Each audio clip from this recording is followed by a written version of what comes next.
Hey guys! Hey guys! Welcome back to my channel. So this video is going to be all about Scarlett and an update on her growth hormone disorder treatment. So she has been on growth hormones for 7 months now. I'll do a little backstory later, but right now I just wanted to talk to her about how her treatment is, and if your kid or you know someone that is going through this wants to hear firsthand from Scarlett what it's like to have growth hormone deficiency and to have the growth hormone injections, then you can just talk to Scarlett. So if you have any questions for her, leave them in the comments below and we'll do an update video answering those questions. But for now, Scarlett, it's been 7 months that you've been having the shots. That's a long time, huh? Yeah. What do you think about the shots? What are the shots? What happens? You can't be scared. Okay, you're not scared? No? Does it hurt? No. What happens? What does mommy do? Put this shot in my tummy carefully. We put the shot in your tummy carefully, and when it pokes you, does it hurt? No. No? That's good. What about, does it bleed ever? Yeah. Yeah, sometimes there's a little bit of blood. Yeah, and sometimes not. And sometimes there's no blood at all. So do you think kids that have the same thing that you have that need shots, do you think they should be scared? No. No? Why? Because they have medicine inside. It has medicine inside, and what and does the medicine help you do? To grow. Grow? Do you think you're getting bigger? Yeah. And do you think you're getting stronger? Yeah. Okay, thank you. Okay, do you want to go play with sister and I'll finish talking and then you can have a snack? Bye-bye. All right, guys, so you heard it from Scarlett. She is doing great on her growth hormones. A little backstory, if you're wondering what this is all about, Scarlett has a condition called, well, let's just start from the beginning real quick, just a little recap. I will have all of our videos about her growth hormone disorder in the description box below if you want to look at that. But really quick summary, Scarlett wasn't growing correctly, so we saw an endocrinologist. They did blood tests that showed that she might have growth hormone disorder, but your growth hormone levels fluctuate a lot throughout the day, so to get an accurate diagnosis, they did a stimulation test where they injected her with a hormone stimulant to cause her body to produce a lot of growth hormones. And they would take blood samples every like half an hour to an hour over like 4-hour period and see what her average numbers were when her growth hormone levels were stimulated. So during the test, the stimulation should cause your growth hormone levels to go like above 10. Her highest was like 2.5. So she's severely growth hormone deficient. She's not borderline. And without having treatment, there's a great risk for heart disease, high blood pressure, high cholesterol, osteoporosis, infertility, and all of those things were something we didn't want to risk. So definitely do your own research if you find that your child is growth hormone deficient. But we decided to go ahead and start treatment. So in March, she began treatment, which is growth hormone injection. So she gets an injection once a day. It's at bedtime, the same time every night. She has to get it every single day. If we're not home, we have to take it with us. So it's really important that she has that steady dose every single day to keep her hormones level and to grow and thrive properly. And she has been thriving. The reason for her growth hormone deficiency was found during an MRI. So right before we started treatment, she had an MRI of her brain, and it showed that she has something called ectopic posterior pituitary disorder. I'll leave that in the comments below. You can look it up if you'd like. But basically, her pituitary gland did not develop correctly when she was being formed, when I was pregnant. So because of that, it doesn't function correctly.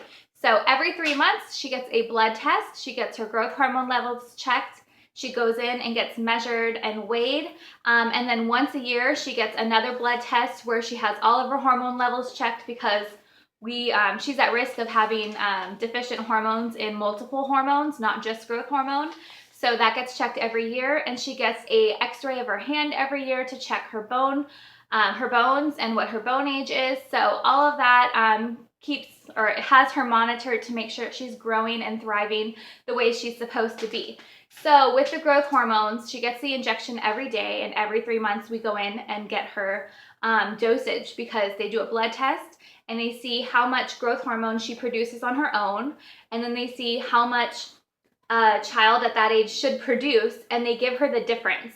So she's not being turned into a giant. She's not going to be extremely tall or extremely short with this medication. She's going to be whatever she was going to be if her pituitary gland was developed correctly, if it worked correctly. So she could be super tall. She could be still only maybe 5 foot. She's just going to be whatever she would have been if her pituitary gland was functioning correctly. So we're super, super happy with the results so far, and I'm going to share that with you right now. So let's see. On her 5th birthday, which is when we were referred to endocrinology, so it's been about a year since that happened, she was 38.4 inches when she turned 5, and she was 30 pounds and 9 ounces. So she just had her 6th birthday. She's been on the hormones for 7 months, and she has grown 4 inches and 6 pounds this year, which is amazing. When she was from 4 to 5, she had only grown less than 2 inches in the whole year. So for 4 inches and 6 pounds, it's been amazing. We've gone to 2 visits now with her endocrinologist, and each 3-month period, she grew 1.75 inches in 3 months. So she's responding so well to this because she's severely deficient. Her body is finally getting what it needs, and her body is thriving. So as far as side effects go, the only side effects she has had has been an increased appetite. She is eating so much more. Her body is just healthy, and because of growing, when you're going through a growth spurt, your kids will eat a lot. So she's constantly hungry. She's definitely eating a lot more food, which is something I'm getting used to because before she rarely ate at all. And her energy has been like skyrocketed. So because of that, she's waking up more in the middle of the night. Her doctor thinks because finally her body is just so healthy and energetic that she's having a little bit of trouble staying asleep. But that's the only thing that I've noticed so far. She did complain for about a week that her legs were hurting her, but that was when she started soccer as well. So her body was just getting a lot more activity than it was used to. So I think she might have had leg cramps because of that, because now that she's been in soccer a few months, she's never had any more complaints. It was just about a week or two she would have a couple nights where she said her legs were hurting her. But that is all. So it is going great so far. She's just growing and thriving. And like I said before, it's not about being tall, it's about being healthy, and she's just getting stronger every single day. And I'm just so thankful that they found out what was wrong with her. If you watched my other videos, it just took a lot. So where we're at now is we're just continuing. It's part of our life now. We're so used to it. We take the shot with us when we go somewhere. And we make sure that she has it at the same time. Honestly, I'm going to film a video of how we give her injections in case you want to show your kids so they're not scared if you're going to be starting growth hormone injections soon, or if you wanted to just know more information about it or see it. I'm going to do a little video of us giving her injection just so that you can see what it's like. But I mean, that's just it. She had her bone x-ray. She had her hand x-ray this year. It's like the fall of every year. And she has 2 years delayed bone age. So if you just looked at her bones, you would think it was from a 4-year-old, not a 6-year-old. But that just gives her 2 more extra years to grow. Not everyone that has growth hormone deficiency has delayed bone age, but since she does, it means she has even longer to grow and catch up. So everything is great. Her blood test that she goes in for, I mean, they take the blood from her arm and everything, and she doesn't cry. She takes it so well. She has just adjusted to it so well, and I think because it makes her feel so good, that's why we've had such a good response. So the last thing that we have to do is we went to genetics because they want to check if this is a genetic condition that she carries, the pituitary disorder, to see if it may be something that our daughter is at risk for, our other daughter, Savannah, or if it's something Scarlett can pass to her children. And I just got the call literally a minute before I started filming. I got the call from the genetic specialist that this is not a genetic condition. They searched upon thousands of genetic disorders that cause pituitary problems, and she isn't even a carrier for any of them. So this is not a genetic condition.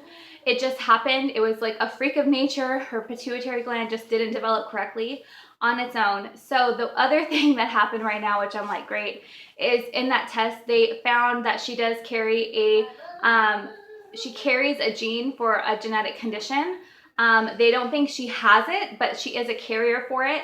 So they found this accidentally while she was doing genetic testing for the pituitary problem. So they were checking to see if her pituitary problem was genetic, and they found that she carries a different genetic disorder. So the disorder that she carries a gene for doesn't cause symptoms until she's older. So if she had it right now, we wouldn't know. So they are doing a urine test to check and make sure that she's not going to develop symptoms and that she doesn't actually have it. They don't think she does, but we're going to do this urine test to find out for sure if she has it so that we can start treating it before. I haven't even looked it up. I'm not even going to say what it is right now because I don't know if it's something that we're going to even have to deal with, but if we do, I'll talk to you guys about it also so you know what's going on. But this is completely unrelated to her growth hormone disorder and her pituitary disorder. This is just something new. She does carry it, so later if she wants to have kids, she can have her husband or whatever tested to see if he carries it too, because it's a recessive disorder. So if they both have it, their child will likely have it. So it's something she'll have to decide in the future, but it's great that she knows about it. I guess most people carry, what did he say, 8 to 15 recessive disorders, and they found that she carries one, so she can use this information in her future family planning. So thank you guys so much for watching and being with us in this journey. It has been a rocky year, and we're just excited to see her grow and thrive on this medication. So thank you guys. I'll see you guys next time in another video. Bye.